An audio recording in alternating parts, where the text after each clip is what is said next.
ಅಸ್ಸಲಾಂ ವಲೈಕುಂ ರಹಮತುಲ್ಲಾಹಿ ಬರ್ಕಾತು. ಎಲ್ಲರಿಗೆ ನಮಸ್ಕಾರ. ಇವತ್ತಿನ ದಿನ ನಮ್ಮ ಕರ್ನಾಟಕ ರಕ್ಷಣಾ ವೇದಿಕೆಯಿಂದ ನಮ್ಮ ಹುಸೇನ್ ಅವರು ರಂಜಾನ್ ಹಬ್ಬದ ಇಫ್ತಿಯಾರ್ ಪಾರ್ಟಿ ಇಕ್ಕಿದ್ದಾರೆ. ಚೆನ್ನಾಗಿದೆ. ಯಾಕಂದರೆ ನಮ್ಮ ಮುಳಬಾಗಿಲಿನಲ್ಲಿ ಎಲ್ಲ ಕಮ್ಯುನಿಟಿಗರಿಗೆ, ಹಿಂದೂ ಮುಸ್ಲಿಂ ಆಗಿ ಎಲ್ಲರಿಗೆ ಸೇರಿಕೊಂಡು ಒಂದು ಹಬ್ಬ ಥರ ಮಾಡಿದ್ದಾರೆ ನಮ್ಮ ಹುಸೇನ್ ಅವರು. ಚೆನ್ನಾಗಿದೆ. ದೇವ್ರು ಹಿಂಗೆ ವರ್ಷ ಮಾಡಲಿಲ್ಲ, 3 ವರ್ಷದಿಂದ ಮಾಡ್ತಾ ಇದ್ದಾರೆ. ಇನ್ನು ಹಂಗೆ ಮಾಡೋಕ್ಕೆ ಅವ್ರಿಗೆ ದೇವರು ಒಂದು ಅವಕಾಶ ಮಾಡಿಕೊಳ್ಳಿ.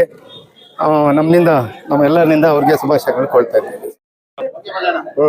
ಇವತ್ತು ಮುಳಬಾಗಿಲು ತಾಲೂಕಿನಲ್ಲಿ ರಂಜಾನ್ ಪ್ರಯುಕ್ತ, ಹಬ್ಬದ ಪ್ರಯುಕ್ತ ನಮ್ಮ ಕಿಲಾಗಣಿ ಗ್ರಾಮದ ನಮ್ಮ ಆತ್ಮೀಯರಾಗಿರ್ತಕ್ಕಂಥ ಹುಸೇನ್ ಅವರು ಇಫ್ತಿಯಾರ್ ಒಂದು ಕೂಟವನ್ನು ಆಯೋಜನೆ ಮಾಡಿದ್ದಾರೆ. ತುಂಬ ಸಂತೋಷದ ಒಂದು ವಿಚಾರ.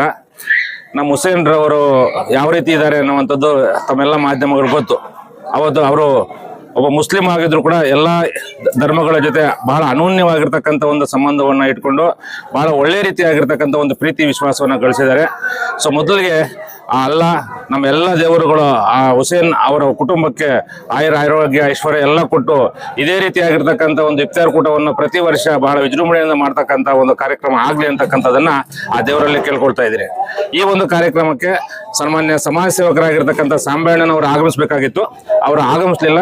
ಅವರ ಅನುಪಸ್ಥಿತಿಯಲ್ಲಿ ನಾವೆಲ್ಲರೂ ಬಂದಿದ್ದೀವಿ. ಅವ್ರಿಗೂ ಸಹ ದೇವರು ಒಳ್ಳೇದು ಮಾಡಲಿ ಅಂತಕ್ಕಂಥ ಒಂದು ಕೋರಿಕೆಯನ್ನ ಅಲ್ಲಾದಲ್ಲಿ ಕೇಳ್ಕೊಳ್ತಾ, ನಮ್ಮ ಹುಸೇನ್ ರವರು ಬಹಳ ಒಂದು ಬೇರೆ ಬೇರೆ ರೀತಿಯಾಗಿರ್ತಕ್ಕಂಥ ಸಮಾಜಮುಖಿಯ ಕಾರ್ಯಕ್ರಮಗಳನ್ನು ಮಾಡ್ಕೊಂಡು ಬರ್ತಾ ಇದ್ದಾರೆ. ಭಗವಂತ ಅದೇ ರೀತಿಯ ಒಂದು ಶಕ್ತಿ ಕೊಡ್ಲಿ ಅಂತಕ್ಕಂಥ ಒಂದು ಮಾತನ್ನು ಹೇಳ್ತಾ, ಕೊನೆಗೆ ನಮ್ಮ ಮುಳಬಾಗಿಲು ತಾಲೂಕಿನ ಎಲ್ಲಾ ಮುಸ್ಲಿಂ ಬಾಂಧವರಿಗೆ ರಂಜಾನ್ ಹಬ್ಬದ ಒಂದು ವಿಶೇಷವಾಗಿರ್ತಕ್ಕಂಥ ಒಂದು ಶುಭಾಶಯಗಳನ್ನು ಹೇಳುತ್ತಾ ನನ್ನ ಮಾತನ್ನು ಮುಗಿಸ್ತಾ ಇದ್ದೀನಿ.